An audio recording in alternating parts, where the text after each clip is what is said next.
నమస్కారం V3 news కు స్వాగతం లక్ష్యం సమాజహితం ముద్దుగా ముఖ్యాంశాలు కుత్బుల్లాపూర్ నియోజకవర్గంలో బస్తీ దవాఖానాల ప్రారంభం పేదలకు మెరుగైన వైద్యం అందించడమే ప్రభుత్వ లక్ష్యమన్న మంత్రి మల్లారెడ్డి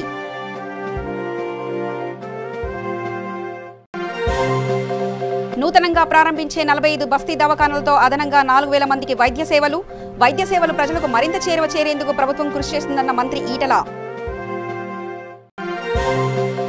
శంషాబాద్ ఎయిర్పోర్ట్ లో కోవిడ్ సోకకుండా ప్రత్యేక చర్యలు ప్రయాణికుల భద్రతా దృష్ట్యా అన్ని చర్యలు తీసుకున్నామన్న airport CEO SDK Kishore Kurnool జిల్లాలో సిపిఐ నాయకుల ధర్నా కార్మిక చట్టాల్లో మార్పులను రద్దు చేయాలని డిమాండ్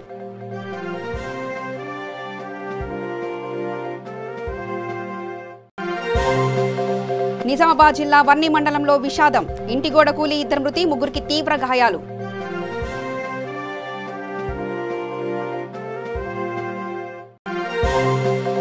ఆదిలాబాద్ జిల్లాలో పోలీసులు వాహనాల తనిఖీలు గుట్టు చప్పుడు కాకుండా తరలిస్తున్న 15 కేజీల గంజాయి స్వాధీనం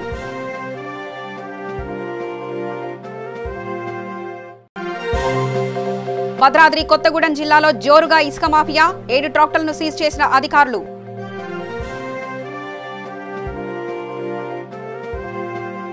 ఇక వార్తల్లోకి వెళ్తే మేడ్చల్ జిల్లా కుత్బుల్లాపూర్ నియోజకవర్గ పరిధిలో చింతల్ నందానగర్ ద్వారకానగర్ భగత్ సింగ్ నగర్లో ఏర్పాటు చేసిన బస్తీ దవాఖానాలను మంత్రి మల్లారెడ్డి ప్రారంభించారు ఈ కార్యక్రమంలో ఎమ్మెల్సీలు షంబీపూర్ రాజు నవీన్ రావు ఎమ్మెల్యే వివేకానంద్ జిల్లా కలెక్టర్ వాసం వెంకటేశ్వర్లు పాల్గొన్నారు పేదలకు మధ్యతరగతి కుటుంబాలకు మెరుగైన వైద్యం ఉచితంగా అందించాలనే ఉద్దేశంతో తెలంగాణ ప్రభుత్వం బస్తీ దవాఖానాలు ఏర్పాటు చేసిందని మంత్రి మల్లారెడ్డి తెలిపారు నియోజకవర్గంలో మా స్థానిక ఎమ్మెల్యే వివేకానంద గారు అదే మాదిరిగా మా స్థానిక ఎమ్మెల్సీ షమీపురం రాజు గారు అదే మాదిరిగా మా ఎమ్మెల్సీ నవీన్ కుమార్ గారు అదే మాదిరిగా మా కలెక్టర్ గారు మా జేసీ గారు మా డాక్టర్ గారు అందరు కలిసి పెద్ద ఎత్తున ఈరోజు మా జిహెచ్ఎంసీ ఏరియాలో 45 బస్తీ దవాఖానాలు కూడా ప్రారంభించుకోవడం జరిగింది. ఏది ఏమైనా గత 2 నెలల సంది కూడా కరోనా బారాన మనం అందరం కూడా చాలా లాక్డౌన్ తోటి ఇబ్బందికరంగా ఉన్నాము. ఏది మా పెద్దలు మా సీఎం కేసీఆర్ గారి ఆదేశాల మేరకు ఈ లాక్డౌన్లో ప్రతి బస్తీలో కూడా మన బస్తీ దవాఖానాలు ఓపెన్ చేసుకొని ప్రతి దవాఖానలో కూడా డాక్టర్లను నర్సులను పెట్టి ప్రతి వీధి ఇంటింటికి కూడా వాళ్ళందరికీ కూడా పరీక్షలు చేసి ఎవ్వరికి కూడా జలుబు కానీ దగ్గు కానీ తుమ్ములు కానీ ఏ వచ్చినా బస్తీ దవాఖానలో టెస్ట్ చేయించుకొని వాళ్ళకి ఇమీడియట్గా మందులు కానీ ఇవన్నీ కూడా సరఫరా చేయడం జరుగుతుంది. ఏది ఏమైనా మన తెలంగాణ రాష్ట్రం అంటే ఇంత పెద్ద వ్యాధి కరోనా వ్యాధి దానికి మందు లేదు ఏది లేదు దానికి దూరదృష్టితోటి పెద్ద ఎత్తున లాక్డౌన్ చేసి మనం పెద్ద ఎత్తున మన రాష్ట్రాన్ని కాపాడిన ఘనత కూడా మన సీఎం కేసీఆర్ గారిది. అదే మాదిరిగా మనం అందరం కూడా పెద్ద ఎత్తున జిహెచ్ఎంసీలో అన్ని రకాల కూడా సదుపాయాలు పెంచుకొని ఈ లాక్డౌన్కి అనుగుణంగా మనం శుభ్రంగా ఉండి మనం ఇంకా డిస్టెన్స్ పాటించి మల్లాపూర్ డివిజన్ వివేకానంద నగర్లో మేయర్ బొంతు రామ్మోహన్ ఎమ్మెల్యే బేతి సుభాష్ రెడ్డితో కలిసి ఆరోగ్య శాఖ మంత్రి ఈటల రాజేందర్ బస్తీ దవాఖానాను ప్రారంభించారు. ప్రజలకు వైద్య సేవలు మరింత చేరువ చేసేందుకు ప్రభుత్వం బస్తీ దవాఖానాలు ఏర్పాటు చేస్తుందన్న మంత్రి ఈటల నూతనంగా ప్రారంభించే 45 బస్తీ దవాఖానాలతో అదనంగా 4000 మందికి వైద్య సేవలు అందుతాయని తెలిపారు. హైదరాబాద్ లాంటి నగరాల్లో అర్బన్ పిహెచ్సీలు పనిచేస్తున్నాయి. రోజుకి జనాభా పెరుగుతున్న ఈ సందర్భంలో బస్తీలలో నివసించేటువంటి ప్రజలకి ఉచితమైన నాణ్యమైన వైద్యాన్ని అందించాలని చెప్పి గౌరవ ముఖ్యమంత్రి కేసీఆర్ గారు బస్తీ దవాఖానాలకు శ్రీకారం చుట్టారు. ఇప్పటికే హైదరాబాద్లో జిహెచ్ఎంసీ పరిధిలో 122 బస్తీ దవాఖానాలు పనిచేస్తున్నాయి. ఇవాళ ఎట్ ఎ టైం రంగారెడ్డిలో సబితా ఇంద్రారెడ్డి గారి నాయకత్వంలో, హరీష్ రావు గారి నాయకత్వంలో సంగారెడ్డిలో, మల్లారెడ్డి గారి నాయకత్వంలో మేడ్చల్ జిల్లాలో కోవిడ్ కారణంగా శంషాబాద్ విమానాశ్రయానికి వచ్చే ప్రయాణికుల భద్రతా దృష్ట్యా ఎయిర్పోర్ట్లో ప్రత్యేక ఏర్పాట్లు చేశారు. శంషాబాద్ విమానాశ్రయానికి ప్రారంభం కానున్న విమాన సర్వీసుల కోసం ఎయిర్పోర్ట్లో అన్ని రకాల చర్యలు తీసుకుని ప్రయాణికులకు రక్షణ కల్పించేందుకు కృషి చేస్తున్నామని ఎయిర్పోర్ట్ సీఈఓ ఎస్డీకే కిషోర్ తెలిపారు.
కర్నూలు జిల్లా దేవనకొండ మండల తహసీల్దార్ కార్యాలయం ముందు సిపిఐ నాయకులు ధర్నాకు దిగారు. కార్మిక చట్టాల్లో తీసుకొచ్చిన మార్పులతో కార్మికులను బానిసలుగా మార్చేందుకు కేంద్ర రాష్ట్ర ప్రభుత్వాలు నిర్ణయించుకున్నాయని ఆరోపిస్తూ ఆందోళనకు దిగారు. తక్షణమే వాటిని రద్దు చేయాలని డిమాండ్ చేస్తూ సిపిఐ మండల కార్యదర్శి నరసారావు, మండల సహాయ కార్యదర్శి వెంకటేశ్వర్లు ఆధ్వర్యంలో నిరసన వ్యక్తం చేశారు. ఏఐటీయూసీ మండల అధ్యక్షుడు జనార్దన్ ఆధ్వర్యంలో గాంధీ విగ్రహం వద్ద అర్ధనగ్న దీక్ష చేపట్టారు. కార్మికులకు పూర్తి వేతనాలు ఇవ్వాలని ప్రధానమంత్రికి, కార్మిక మంత్రికి వినతి పత్రాలు అందించినా ఎలాంటి ఫలితం లేదని, ఉద్యోగాలు కోల్పోయిన వేతనాలు లేక కార్మికుల కుటుంబాలు అమానుష కష్టాలు ఎదుర్కొంటున్నాయని వారు ఆవేదన వ్యక్తం చేశారు. కార్మిక వ్యతిరేక చర్యలకు పాలకులు సిద్ధపడుతున్నారని, తక్షణమే కార్మిక చట్టాల్లో చేసిన మార్పులు నిలిపివేయాలని డిమాండ్ చేశారు. మరి గాంధీ విగ్రహం ముందు నిరసన కార్యక్రమాన్ని చేయడం జరుగుతూ ఉంది. ప్రధానంగా మరి గడిచిన 3 నెలల కాలంలో మరి కరోనా వైరస్ వ్యాప్తి వలన అనేక మంది భవన నిర్మాణ ఇతర రంగాల కార్మికులు, సంఘటిత అసంఘటిత రంగ కార్మికులు వీధిన పడడం జరుగుతూ ఉంది. ఈ పాలక ప్రభుత్వాలు పూర్తి స్థాయిలోన సహాయక చర్యలు చేపట్టడంలో మరి కార్మిక కుటుంబాలని ఆదుకోవడంలో పూర్తిగా విఫలమైనాయని ఈరోజు కార్మిక సంఘాలుగా మేము ప్రభుత్వాన్ని వ్యతిరేకిస్తూ ఉన్నాం. ముఖ్యంగా అణగారిన వర్గాల మరి పేద కుటుంబాలు రోజువారీ కూలీ చేసుకుని బతికే చిన్నతరగా మధ్యతరగా కుటుంబాలు మరి ప్రభుత్వాలు ఇచ్చే సబ్సిడీ పథకాలకు ఏమాత్రము సంతోషకరంగా లేరని మేము భావిస్తూ ఉన్నాం. మరి బియ్యం పంపిణీ, నిత్యావసర సరుకుల పంపిణీ పూర్తి స్థాయిలో పేద వర్గాలకు అందలేక మరి చితికిన బతుకులతో నానా అవస్థలు పడతా ఉన్నారు. మరి దీన్ని ఒకవైపు కేంద్ర ప్రభుత్వం కార్మిక చట్టాలలో మార్పులు తీసుకుని వచ్చి సంఘటిత రంగ కార్మికులను మరి వారికి పెన్షన్ సౌకర్యం లేకోకుండా చేయాలనే దురుద్దేశంతో ఈరోజు పాలక ప్రభుత్వాలు ఉన్నాయి. కావున తక్షణమే కార్మిక చట్టాలలో మార్పులు తీసుకొని రాకుండా యథావిధిగా ఉండి మరి ప్రతి ఒక్క కార్మికుడికి కరువు భత్యం కింద 10,000 రూపాయలు తక్షణమే వారి కుటుంబాలకు అందజేయాలని, మరి లేబర్ కార్డు పొందిన వారికి 10,000 రూపాయలు ఇవ్వాలని ఈరోజు డిమాండ్ చేస్తామని. నిజామాబాద్ జిల్లా వర్ణి మండలం తగిలేపల్లి గ్రామంలో దారుణం చోటు చేసుకుంది. ఇంటి గోడ కూలి తల్లి లక్ష్మి, కుమారుడు సాయి మృతి చెందాడు. లక్ష్మి భర్త శ్రీనివాస్, సంజన, అశ్విని, పండు అనే పిల్లలకు తీవ్ర గాయాలయ్యాయి. వీరి పరిస్థితి విషమంగా ఉన్నట్లు వైద్యులు తెలిపారు. ప్రమాదానికి గల కారణాలు తెలియాల్సి ఉంది. ఆదిలాబాద్ జిల్లా గుడిహత్నూర్ మండలంలో అక్రమంగా తరలిస్తున్న 15 కేజీల గంజాయి పట్టుబడింది. పోలీసులు పెట్రోలింగ్ నిర్వహిస్తుండగా అనుమానాస్పదంగా ఉన్న ఆటోని అదుపులో తీసుకుని విచారణ చేపట్టారు. నిందితుడు గోపాల్ 15 కేజీల గంజాయిని పక్క రాష్ట్రానికి తీసుకెళ్లడానికి హైవేపై వచ్చే లారీల కోసం ఎదురుచూస్తున్న సమయంలో పోలీసులకు చిక్కినట్లు ఎస్ఐ తెలిపారు. గుడిహత్నూర్ పోలీసు వారు పెట్రోలింగ్ నిర్వహిస్తుండగా గుడిహత్నూర్ మరియు డొంగర్గా గ్రామాల మధ్య ఉన్నటువంటి ఈద్గా వద్ద అనుమానాస్పదంగా ఉన్న ఆటో మరియు ఒక వ్యక్తిని చెక్ చేయగా మాకు వారి దగ్గర 15 కిలోల గంజాయి దొరకడం జరిగింది. మేము ఎంఆర్ఓ సార్కి ఇంటిమేషన్ ఇవ్వగా సార్ వచ్చి పంచనామా నిర్వహించి అటు వ్యక్తిని మాకు అప్పగించారు. మేము అక్యూజ్ని కస్టడీలోకి తీసుకొని కేసు రిజిస్టర్ చేయడం జరిగింది. భద్రాద్రి కొత్తగూడెం జిల్లా బుర్గంపాడు మండలంలో అక్రమంగా ఇసుక తరలిస్తున్న వాహనాలను అధికారులు సీజ్ చేశారు. సారపాక గోదావరిలో అక్రమ ఇసుక రవాణా చేస్తున్న 7 ట్రాక్టర్లు, ఒక బుల్ వాహనాన్ని అదుపులో తీసుకుని పోలీస్ స్టేషన్కు తరలించారు. రాజేంద్రనగర్ మున్సిపాలిటీ పరిధిలో బుద్వేల్లో బస్తీ దవాఖానాను విద్యాశాఖ మంత్రి సబితా ఇంద్రారెడ్డి ప్రారంభించారు. ఈ కార్యక్రమంలో ఎమ్మెల్యే ప్రకాష్ గౌడ్, డిఎంహెచ్ఓ స్వరాజ్యలక్ష్మి తదితరులు పాల్గొన్నారు. తెలంగాణ రాష్ట్రం ఏర్పడిన తర్వాత గౌరవ ముఖ్యమంత్రి గారు కేసీఆర్ గారి నాయకత్వంలో తెలంగాణ రాష్ట్రంలో వైద్యం అనేది ఒక భరోసాగా ఏర్పాటు చేయాలనే ఆలోచనతో ముఖ్యమంత్రి గారు చాలా నిర్ణయాలు తీసుకోవడం జరుగుతూ ఉంది. దాంట్లో భాగంగా ఈరోజు జిహెచ్ఎంసీ ఏరియాకు సంబంధించిన పట్టణ ప్రాంతంలో బస్తీ దవాఖానాల ఏర్పాటులో ప్రభుత్వం ఈరోజు ముందుకు రావడం జరిగింది. గౌరవ ముఖ్యమంత్రి గారి ఆదేశంతో గౌరవ మున్సిపల్ శాఖ మంత్రి గారు కేటీఆర్ గారి ఆదేశంతో ఈరోజు జిహెచ్ఎంసీ ఏరియాలో దాదాపుగా 45 బస్తీ దవాఖానాలు ఈరోజు స్టార్ట్ చేయబోతా ఉన్నాం. అందరు మంత్రులు కూడా ఇన్వాల్వ్ ఈరోజు స్టార్ట్ చేస్తున్నారు. ఒక దగ్గర గౌరవ మంత్రులు కేటీఆర్ గారు, ఒక దగ్గర ఈటెల రాజేందర్ గారు, ఇక్కడ నేను, ఒక దగ్గర శాసనసభ్యులు, మిగతా మంత్రులందరూ కూడా ఈరోజు జిహెచ్ఎంసీ ఏరియాలో 45 బస్తీ దవాఖానాలు ఏర్పాటు చేయబోతా ఉన్నారు. ముఖ్యంగా పట్టణ ప్రాంతాల్లో ఉన్న పేదవాళ్ళకి వైద్యము ఉచితంగా వాళ్ళ బస్తీల్లోకే తీసుకురావాలని ఒక వినూత్నమైన ఆలోచనతో ఈరోజు గౌరవ మంత్రి వాళ్ళు తీసుకున్న నిర్ణయాన్ని ముఖ్యమంత్రి గారు ఈరోజు దాన్ని ఇంప్లిమెంట్ చేస్తున్న దాంట్లో భాగంగా గతంలో 123 బస్తీ దవాఖానాలు ఏర్పాటు చేయడం జరిగింది. చాలా మంచి రిజల్ట్స్ రావడమే కాక నిజంగా పేదవాళ్ళకి వైద్యం అందుతున్న సందర్భాన్ని గుర్తు తెచ్చుకొని దాన్ని ఇంకా పెంచితే బాగుంటుందన్న ఆలోచనతో కోటి జనాభా ఉన్న జిహెచ్ఎంసీ ఏరియాలో 300 బస్తీ దవాఖానలు ఏర్పాటు చేయాలనేది ప్రభుత్వ సంకల్పం. దాంట్లో ఇప్పటికీ 123 ఏర్పాటు చేయడం జరిగింది. ఈరోజు ఒక 45 బస్తీ దవాఖానలు ఈరోజు ఈ 1 అవర్లో స్టార్ట్ చేయబోతా ఉన్నాం ప్రతి దగ్గర కూడా. సో చాలామంది పేదవాళ్ళు ప్రైవేట్ హాస్పిటల్స్కి పోలేక గంటలు లైన్లో నిలబడి డబ్బులు ఖర్చు పెట్టుకొని వైద్యం అంతా కూడా రోజుకు ఈ వైద్య ఖర్చు భరించలేని స్థితిలో ఉన్న సందర్భంలో ముఖ్యమంత్రి గారు తీసుకున్న నిర్ణయంతో పేదవాళ్ళకు ఒక నాణ్యమైన వైద్యం అందుతుందని ఒకసారి గుర్తు చేస్తూ ఇక్కడ అన్ని పరీక్షలు కూడా 10,000 జనాభాకు ఒక బస్తీ దవాఖాన ఏర్పాటు చేయాలనే సంకల్పంలో భాగంగా అన్ని 10 పరీక్షలు ఇక్కడ చేయబోతా ఉన్నారు. పేదవాళ్ళకి ఇది చాలా ఉపయోగకరంగా ఉంటుంది. ఇలాంటివి ఇంకా వేరే బస్తీలలో కూడా ఏర్పాటు చేయడానికి ఈరోజు గౌరవ శాసనసభ్యులు రాజేంద్ర నగర్ ప్రకాష్ గౌడ్ గారు ఇక్కడ బుద్వేల్లో బస్తీ దవాఖాన ఏర్పాటు చేయడానికి ప్రపోజల్ పంపించడం జరిగింది. ఇక్కడ ఏర్పాటు చేయడంతో చాలామంది పేదవాళ్ళకి ఇది మేలు జరగడానికి అవకాశం ఏర్పడుతుంది. బేసిక్ డాక్టర్స్ పరీక్షలు చేస్తారు, అవసరం ఉంటే క్లినిక్స్ అంటే పైన హాస్పిటల్కి రెఫర్ చేస్తారు. సో పరీక్షలు అయితే చేస్తారు. విజయవాడ పండిట్ నెహ్రూ బస్ స్టేషన్ జిల్లా కలెక్టర్ ఎండి ఇంతియాజ్ పరిశీలించారు. ఆర్టీసీ ఏర్పాట్లపై సంతృప్తి వ్యక్తం చేసి అధికారులను అభినందించారు. బస్టాండ్లో ప్రయాణికుల ప్రయాణ వివరాలు అడిగి ప్రతి ఒక్కరూ తప్పనిసరిగా మాస్కులు ధరించాలని సూచించారు. టికెట్ కౌంటర్ల వద్ద భౌతిక దూరం ఉండేలా ఏర్పాట్లు చేశారు. డ్రైవర్లు ఇతర సిబ్బందిని పరీక్షలు చేసిన తర్వాతే విధుల్లోకి అనుమతిస్తున్నారు.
విజయనగరం జిల్లాలో కమరాడ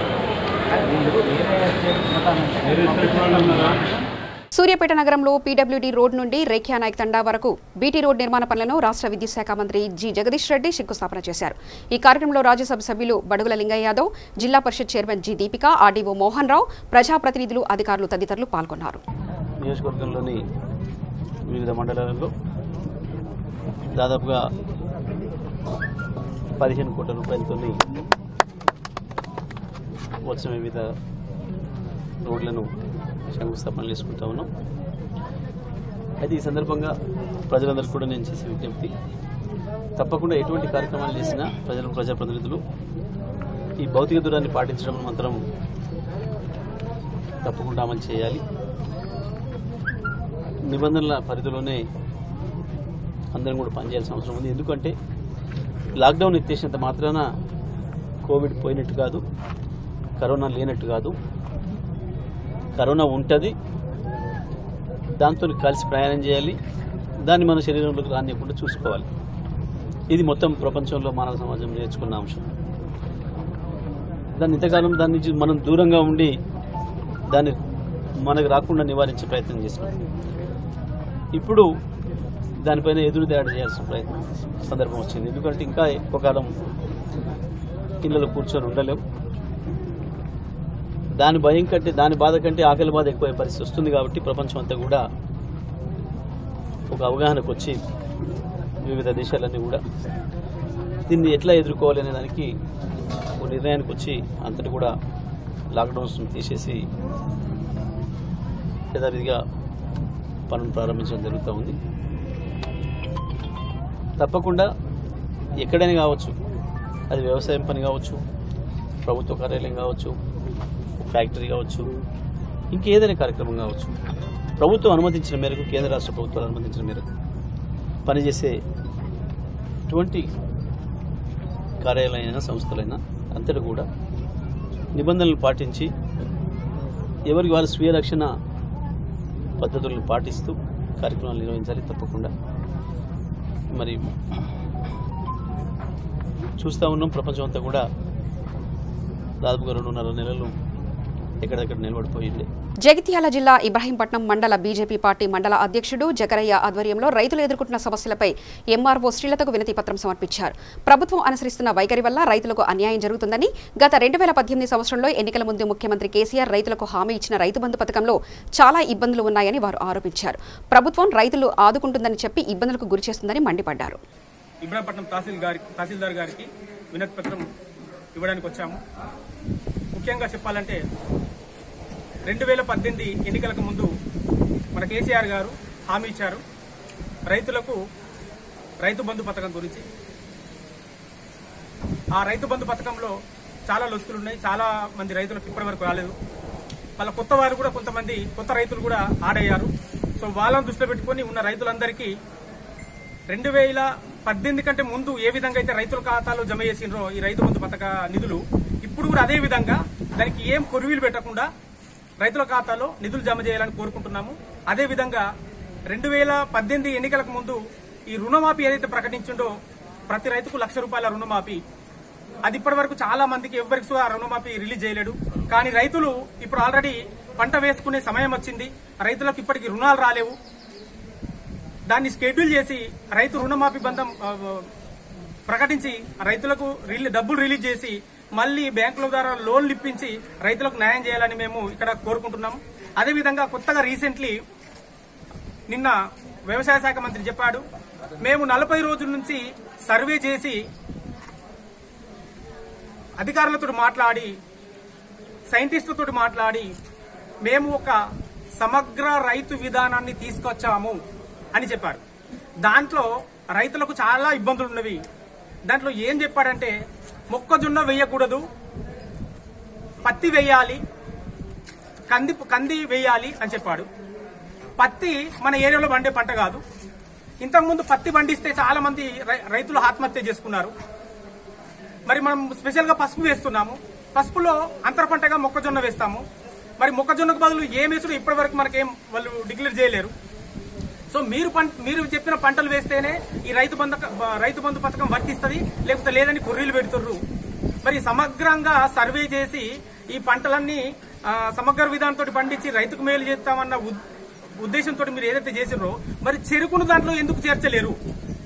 మొక్కజొన్న మన భారతదేశంలో కింటాల్ కొద్ది పడి ఉన్నాయని చెప్పి మొక్కజొన్నని వద్దనుకుంటున్నారు. మరి అదే మన భారతదేశంలో చెరుకు లేదు, షుగర్ లేదు, ప్రతి ఒక్క వ్యక్తికి ఇంట్లో చక్కెర అవసరం ఉన్నది. మరి అదే షుగర్ ఫ్యాక్టరీని తెరిపించి రైతులకు చెరుకు పెట్టమని ఎందుకు మీరు ప్రకటిస్తలేరు?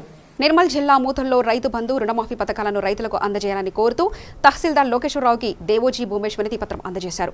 ఈ సందర్భంగా ఆయన మాట్లాడుతూ రెండోసారి అధికారంలోకి వస్తే పంట పెట్టుబడికి దశలవారీగా ఎకరానికి ₹5,000 ₹1,00,000 వరకు రుణమాఫీ చేస్తామని చెప్పి గెలిచిన ప్రభుత్వం గెలిచిన తర్వాత ఇచ్చిన హామీలను మర్చిపోయిందని ఎద్దేవా చేశారు. కొందరికి మాత్రమే రైతు బంధు అందించి మరికొందరి రైతులను ప్రభుత్వం నిరాశ కలిగిస్తుందని తెలిపారు. రైతుల పట్ల మరి ఏదైతే రైతు బంధు ఉన్నదో గత సీజన్లో కూడా రైతు బంధు రైతుల ఖాతాలో జమ కాలేదు.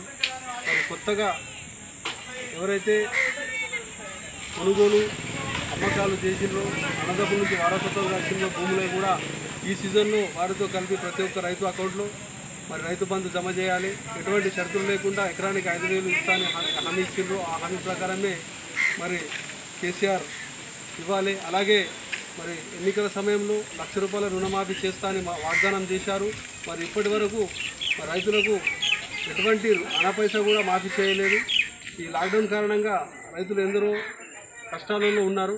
మరి వచ్చే ఖరీఫ్ పంటలో ఇప్పుడు మరి ఎటువంటి షరతులు లేకుండా ఏకకాలంలోనే ₹1,00,000 రుణమాఫీ చేసి రైతుల్ని ఆదుకోవాలి. మరి రైతు మరణాలు కూడా ఇలా ఈ లాక్డౌన్ కారణంగా మరి ఉన్న పంటను అమ్ముకోక మరి చాలామంది కష్టాలలో ఉన్నారు. ఎందరో మంది మొక్కజొన్న రైతులు కావచ్చు, వరి రైతులు కావచ్చు, మరి గత 2-3 నెలల నుంచి కూడా రోడ్లపై పడిగాపులు కోసుకుంటూ పండించిన పంట ఈ తెలంగాణ రాష్ట్ర ప్రభుత్వంలో అమ్ముకోవడానికి మరి చాలా దుర్భరమైన జీవితం గడుపుతున్నారు. మరి మేము బీజేపీ భారతీయ జనతా పార్టీ నుంచి రాష్ట్ర అధ్యక్షులు ఏదైతే పిలిపించారో అలాగే మా జిల్లా అధ్యక్షురాలు రమాదేవి మారు పిలుపు మేరకు మరి ఈరోజు ముదోల్ తహసీల్దార్ గారికి వినతి పత్రం ఇవ్వడం జరిగింది. లాక్డౌన్లో మరి కేంద్ర ప్రభుత్వము ప్రధానమంత్రి గారు 20 లక్షల కోట్లతో ఆత్మనిర్భర్ అభియాన్ పథకం అమలు చేశారు. ఈ పథకంతో అందరికీ మరి లబ్ధి చేరుతున్నది. ఈరోజు ప్రపంచ దేశాలు కూడా మన భారత్పై ఇవాళ ఎంతో మరి అభినందనం ప్రధానమంత్రి గారికి వ్యక్తం చేస్తున్నారు. కానీ మన రాష్ట్రంలో మాత్రం మన కేసీఆర్ గారికి మరి రైతు గోడు కనబడతలేడు. మరి ఏదైనా మనం అడిగినట్లయితే మరి చిల్లర మల్లర రాజకీయాలు చేస్తున్న వలన మరి కేసీఆర్ గారికి ఈ మాట తగది.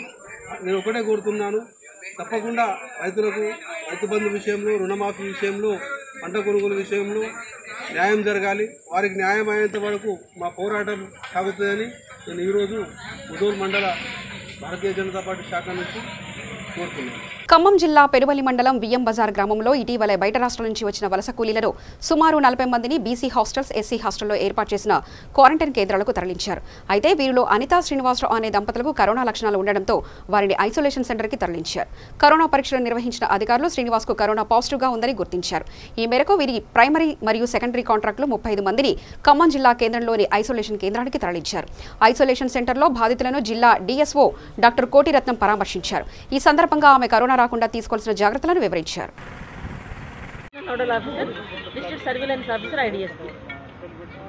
మహారాష్ట్రలో ఎక్కువ ఉన్నాయి కేసులు కాబట్టి మన జనాభా అంతా కూడాను లాక్డౌన్లో మనం సడలింపు ఇచ్చినా సరే మన పర్సనల్ ప్రొటెక్షన్ అనేది చాలా ఇంపార్టెంట్. ఇప్పుడే నిజమైనటువంటి క్లిష్ట పరిస్థితి ఎదుర్కోబోతా ఉన్నాం.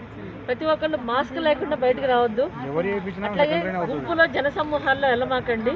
షాపింగ్లు అవాయిడ్ చేయండి. వీలైతే ఎవరైతే మన ప్రధాని కానీ మన కేసీఆర్ గారి అడ్వైజ్ ఇచ్చినట్లు ముఖ్యమైన పనులు, ఇంపార్టెంట్ పెళ్ళిళ్ళు అలాంటివి జరిపినా కూడా చాలా తక్కువ మందితో జరుపుకోవడము, షాపింగ్లు అవాయిడ్ చేయడము, ఏదైనా మంచైనా చెడైనా తక్కువ మందితోనే జరుపుకోవాలి. వీలైనంత వరకు ప్రతిదానికి బయటికి రావద్దు.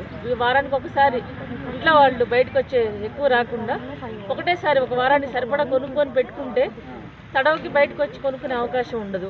కాబట్టి సోషల్ డిస్టెన్స్ చాలా జాగ్రత్తగా పాటించాలి. మనిషికి 1 మీటర్ డిస్టెన్స్ ఖచ్చితంగా ఉండాల్సిందే. అది పాటించకపోతే మాత్రం ఇప్పుడు మన చేతిలో ఉంది. కరోనాను అదుపు చేయడం అనేది మన చేతిలో ఉంది, ప్రజల చేతిలోనే ఉంది. ఎందుకంటే జనాల్లోకి వచ్చేసింది అది ఇప్పుడు corona.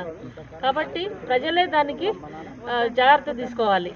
Personal protection, social distancing, mask పెట్టుకోవడం, ఫ్రీక్వెంట్గా వాష్ చేసుకోవడం సోప్ వాటర్తో. అందరి దగ్గర శానిటైజర్స్ ఉండే అవకాశం ఉండదు.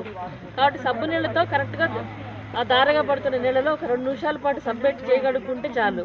పెద్దపల్లి జిల్లా గోదావరి కనే 48వ డివిజన్లో 20 రోజులుగా నిర్వహిస్తున్న నిత్యాన్నదాన ముగింపు కార్యక్రమంలో ముఖ్య అతిథిగా రామగుండం ఎమ్మెల్యే కోరికంటి చంద్ర హాజరయ్యారు. ఈ సందర్భంగా ఎమ్మెల్యే మాట్లాడుతూ నిత్యాన్నదాన కార్యక్రమం ప్రారంభించి 20 రోజులు దిగ్విజయంగా పూర్తి చేసిన నేపథ్యంలో డివిజన్ కార్పొరేటర్ పొన్నం విద్యాలక్ష్మణ్ని అభినందించారు. అలాగే ఈ కార్యక్రమానికి సహకరించిన దాతలు మరియు యూత్ సభ్యులకు MLA Korukanti Chandar, mayor, deputy mayor, మాజీ మున్సిపల్ వైస్ చైర్మన్ గోపాలరావు ధన్యవాదాలు తెలిపారు. నాయకత్వంలో పనిచేస్తున్నటువంటి మేమందరం కూడా ఈ సందర్భంలో ప్రజలకు తప్పకుండా సహకారం అందించాలి. ప్రజలు ఆపదలో, ఇబ్బందులో ఉన్నప్పుడు ప్రజలకు అవసరాలను తీర్చాలి. ఈ సందర్భంలోనే ప్రజల దగ్గరికి వెళ్ళాలనేటువంటి దిశానిర్దేశన చేసినటువంటి ముఖ్యమంత్రి గారి ఆలోచనతోని మేము ప్రత్యక్షంగా కార్యక్షేత్రంలో గౌరవనీయులు మేయర్ గారు, అదేవిధంగా డిప్యూటీ మేయర్ గారు, అదేవిధంగా మా కార్పొరేటరు లక్ష్మణ్ గౌడు విద్యాగుర అందరం కూడా మేము ప్రజల మధ్యలోకి వెళ్ళి ప్రజలు ఏ రకమైనటువంటి ఇబ్బందులు ఎదుర్కొంటున్నారు, మరి ఈ ఇబ్బందులు ఏ విధంగా ప్రభుత్వం ద్వారా పరిష్కారం చేయవచ్చా, మరి తెల్ల కార్డు ఉండి బియ్యం రానటువంటి వాళ్ళు ఎవరైనా ఉన్నారా, మరి ఆ యొక్క కార్డు ఉన్నా కూడా ఇంకా డబ్బులు పడనటువంటి వాళ్ళు ఎవరైనా ఉన్నారా అని చెప్పేసి ప్రతి ఒక్క ఇంటికి వెళ్ళి ప్రతి ఒక్కరి సమస్యను తెలుసుకొని పరిష్కారం చేసేటువంటి కార్యాచరణతో గత 60 రోజులుగా మేము కార్యక్షేత్రంలో ఉండడం జరిగింది. ఆ కార్యక్షేత్రంలో ఉన్నటువంటి మా తోటి కార్పొరేటర్లందరూ కూడా ప్రతి ప్రాంతంలో వివిధ రకాలుగా నిత్యావసర సరుకుల పంపిణీ కానీ, అన్నదాన కార్యక్రమాలు కానీ ఏర్పాటు చేసుకుంటూ ముందుకు పోవడం జరిగింది. మన ఈ యొక్క 48వ డివిజన్ కార్పొరేటర్ గారు విద్యాలక్ష్మణ్ గౌడ్ ప్రతి ఇంటికి కూడా కూరగాయలను, నిత్యావసర వస్తువులను. ఎందుకు అంటే బయటికి వెళ్ళినట్టయితే ఈ యొక్క కరోనా వ్యాప్తి చెంది మృత్యువాత పడేటువంటి పరిస్థితి ఉన్నది. కాబట్టి ఈ యొక్క సోషల్ డిస్టెన్స్ను మెయింటైన్ చేయాలి, బయటికి వెళ్లకుండా తగు జాగ్రత్తలు తీసుకోవాలని చెప్తున్నటువంటి సందర్భంలో అందరూ కూడా ఇళ్లకే పరిమితమై ఉన్నటువంటి సందర్భంలో వాళ్ళ ఇళ్లలోకి వెళ్ళి వాళ్ళ అవసరాలను ఖమ్మం జిల్లా పెనుబల్లి మండల కేంద్రంలో జాతీయ రహదారిపై లాక్డౌన్ మొదలైనప్పటి నుంచి వేల మంది వలస కూలీలు కాలినడకన తమిళనాడు, ఆంధ్ర, తెలంగాణ రాష్ట్రాల నుంచి ఉత్తరప్రదేశ్, జార్ఖండ్, ఛత్తీస్గఢ్, ఒరిస్సా రాష్ట్రాలకు వెళ్తున్నారు. ఎండల్లో చిన్నారులు, మహిళలు, వృద్ధులు అనేక పాట్లు పడుతూ సొంత రాష్ట్రాలకు పయనమయ్యారు. దీంతో వారి ఆకలి తీర్చాలనే మానవతా దృక్పథంతో కొందరు దాతలు వారికి భోజనం ఏర్పాటు చేసి సొంత ఖర్చులతో లారీల ద్వారా వారి రాష్ట్రాలకు తరలిస్తున్నారు. ఈ సందర్భంగా వారికి సిపిఎం కార్యదర్శి విఠలరావు అభినందనలు తెలియజేశారు. సిపిఎం పార్టీ పెనుబల్లి మండల కార్యదర్శిని. నేను ఈరోజు మీ అందరి దృష్టికి తీసుకొచ్చేటువంటి అంశం వలస కార్మికుల యొక్క జీవన స్థితిగతుల గురించి మాట్లాడుకుందాం. అయితే పెనుబల్లి మండల కేంద్రంలో వలస కార్మికులకి భోజనం ఏర్పాట్లు, అట్లనే వాళ్ళు వెళ్ళటానికి సదుపాయాలు కల్పిస్తున్న వారికి సిపిఎం పార్టీ మండల కమిటీ తరఫున హృదయపూర్వకమైనటువంటి ధన్యవాదాలు తెలియజేస్తున్నాం. అప్పటికీ కూడా కొన్ని వందల మంది ఇటు ఒరిస్సా, అటు జార్ఖండ్, ఇటు పోతే ఛత్తీస్గఢ్, ఇతర ప్రాంతాలకు వెళ్లాల్సినటువంటి కార్మికులు మద్రాసు, ఆంధ్ర, ఇతర ప్రాంతాల నుంచి నడుచుకుంటూ బతుకు జీవుడా అని చెప్పి పోతున్నటువంటి పరిస్థితి. కానీ వలస కార్మికుల గురించి ప్రభుత్వం, కేంద్ర ప్రభుత్వం కానీ, రాష్ట్ర ప్రభుత్వం కానీ, అధికారులు కానీ అసలు కనీసం పట్టించుకున్నటువంటి దాఖలాలు ఎక్కడా కనపడటం లేదు.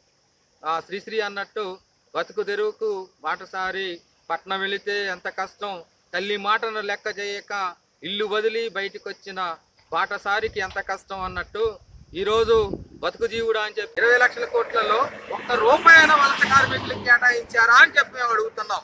వీళ్ళ గురించి పట్టించుకోరు. కేసీఆర్ గారు ప్రెస్ మీట్ పెట్టి చెబుతున్నారు అంతా బాగానే ఉంది, బేష్గుంది అని చెబుతున్నారు. కానీ వలస కార్మికుల యొక్క చెమట కాదు కారేది, రక్తం కారుతుంది. వాళ్ళ కాళ్ళు చూస్తే వాళ్ళ కాళ్ళ బొబ్బలు వచ్చినాయి. అంతేకాదు కొన్ని ప్రాంతాల్లో, ఆంధ్ర ఇతర ప్రాంతాల్లో వలస కార్మికుల పైన పోలీసు వారు ఇష్టం వచ్చినట్లు లాఠీ చార్జీ కూడా చేస్తున్నటువంటి ఘటనలు ఉన్నాయి. చంటి పిల్లల్ని సంకన వేసుకొని ఆ మూటలు మోసుకుంటూ రోడ్ల మీదకి వస్తున్నటువంటి కార్మికుల్ని కనీసం కనికరం చూపడినటువంటి అధికారులు కూడా కొంతమంది ఉన్నారు. దీనికి పరిష్కారం సంకన వేసుకొని సద్ది మూటలు భుజం పెట్టుకొని బట్టలన్నీ మోసుకుంటూ పోతున్నటువంటి గర్భిణీ స్త్రీలు, అట్లనే మహిళలు, చంటి పిల్లలు నడుచుకుంటూ వెళ్తుంటే మననే రక్షణమే వలస కార్మికులకి కావలసినటువంటి సదుపాయాలు ఏర్పాటు చేసి వాళ్ళని వాళ్ళ గమ్యస్థానం చేర్పించాలని చెప్పి సిపిఎం పార్టీగా డిమాండ్ చేస్తున్నాం. వార్తలు ముగించే ముందు ముఖ్యాంశాలు మరోసారి చూద్దాం. కుత్బుల్లాపూర్ నియోజకవర్గంలో బస్తీ దవాఖానాల ప్రారంభం, పేదలకు మెరుగైన వైద్యం అందించడమే ప్రభుత్వ లక్ష్యమన్న మంత్రి మల్లారెడ్డి.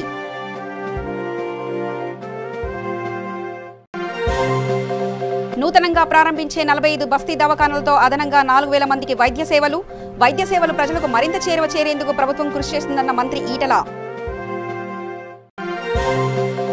శంషాబాద్ ఎయిర్పోర్ట్లో కోవిడ్ సోకకుండా ప్రత్యేక చర్యలు, ప్రయాణికుల భద్రతా దృష్ట్యా అన్ని చర్యలు తీసుకున్నామన్న airport CEO SDK Kishore. Kurnool జిల్లాలో సిపిఐ నాయకుల ధర్నా, కార్మిక చట్టాల్లో మార్పులను రద్దు చేయాలని డిమాండ్.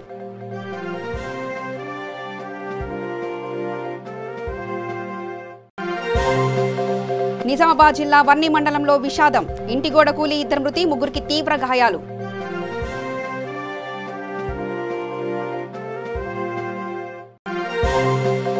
ఆదిలాబాద్ జిల్లాలో పోలీసులు వాహనాల తనిఖీలు, గుట్టు చప్పుడు కాకుండా తరలిస్తున్న 15 కేజీల గంజాయి స్వాధీనం.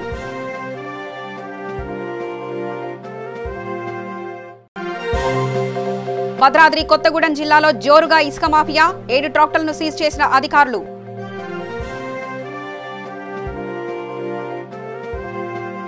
సమగ్ర సమాచార శ్రవంతికై చూస్తూనే ఉండండి. V3 న్యూస్, లక్ష్యం సమాజహితం.